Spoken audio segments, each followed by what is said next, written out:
Okay, hey guys. First of all, I'm dying. I look like crap. My bedroom looks like crap. Everything's neglected. But here we go. I'm sitting on my bed because it's the cleanest place to show you next to something that I'm working on. Here's your little tutorial for chalk paint. Not chalkboard, chalk paint. Okay, so what you do, you go to Lowe's, Walmart, whatever. You're not going to find this at Walmart. This is your unsanded grout. It's about $4 for a pound of it, and you want unsanded. You do not want sanded grout or whatever else there is.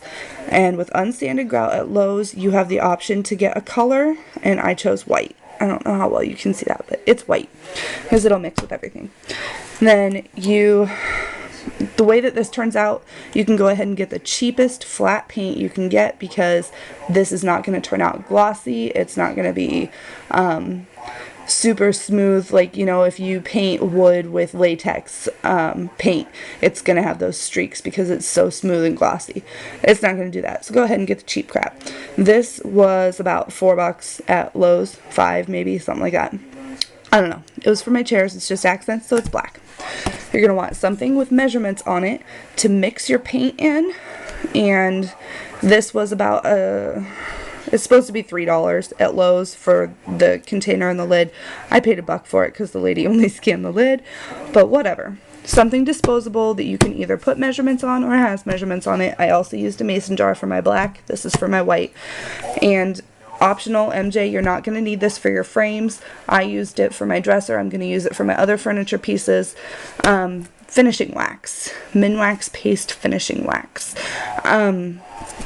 Like I said, for my dresser, I used it. You're not going to need it for frames because they're not going to get touched a lot or banged around a lot. They don't really need finish on it. It's not going to make it any glossier or anything really. And if you want to do that, go ahead and get some polyurethane or something like that. I have to use polyurethane on my table because it's going to be high traffic and it needs to be waterproof. So, okay. And the easiest way to apply this with that guy right there. Those cheapo foam brushes. I got a bag of like 15 of them for $2 at Walmart. I don't know. They're good brushes. They rinse really clean. They're pretty sturdy and they work awesome. They don't leave streaks, but this paint doesn't really leave streaks. Okay, so what you're going to do, take your container with your measurements and you measure out 1 cup of paint. You can obviously do bigger increments if you have a bigger thing, but really you only want to start out with 1 cup because if you mix too much of this and you don't use it right away and you go back to use it later, you're going to have to try to add water.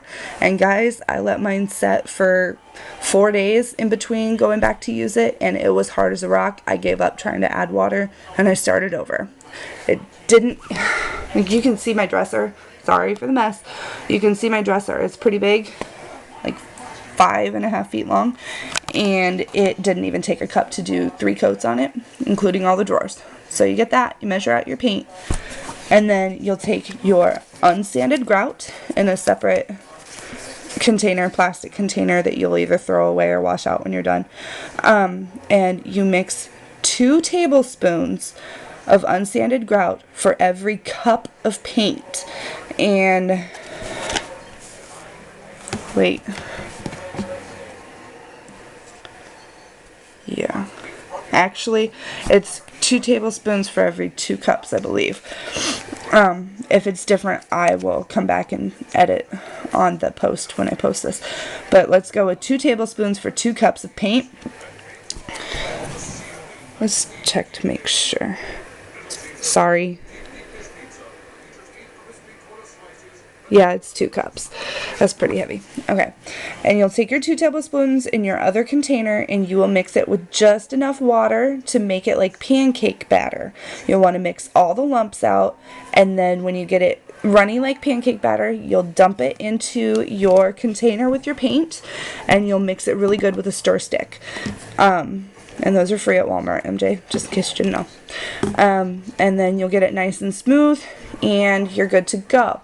So you'll go and you will take your foam brush, this is your best option, and you'll paint your surface, and it kind of looks weird when you're painting it on. It looks see-through a little bit, but it finishes really nice, and you can what do they call it, age it and destroy it. You can do a whole bunch of stuff with this and make your stuff look really cool. And sorry, I'm dying. If you can hear that, it's not glossy and smooth. I have put the paste wax on mine. It's not very protective, and I have some staining because of that, so I think I'm going to polyurethane this. But if you can see this finish, it's nice and smooth, but you can still kind of see through some of the brush strokes, so it looks really nice. And this is 3 coats of latex paint over a wood window. So that's crap, and I will be going back over everything with chalk paint. So yeah, you can use this on everything. Walls, painted, nasty. I mean, if there's crusted on food or boogers, wipe it off. But you don't have to strip, you don't have to sand, you don't have to prime, you don't have to do anything. You can paint right over everything. Usually it'll be done in max 2 or 3 coats, depending on what you're working with. It goes on metal, plastic, wood, everything. And I actually did my ceramic tile tabletop with it, and it turned out awesome. So, sorry. Seriously dying and I'm about to hack up a lung, but hope that wasn't too long for you guys. And if you have any other questions, ask me, but this was the easiest way for me to tell you. Bye!